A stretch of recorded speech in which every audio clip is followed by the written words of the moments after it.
বাংলাদেশে বিষধর সাপ রাসেলস ভাইপারের আতঙ্ক ছড়িয়ে পড়ছে।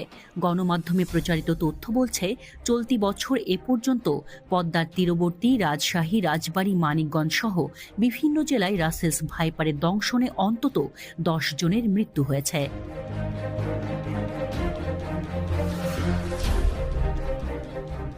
রাসেলস ভাইপার ভারত উপমহাদেশের 4টি বড় সাপের একটি। ব্রিটিশ শাসনামলে ভারতে কাজ করতে এসেছিলেন স্কটিশ সার্জন প্যাট্রিক রাসেল। 1796 সালে তিনি এই সাপ সম্পর্কে গবেষণা করেন। তার নাম অনুসারে এই সাপের নামকরণ করা হয় রাসেলস ভাইপার।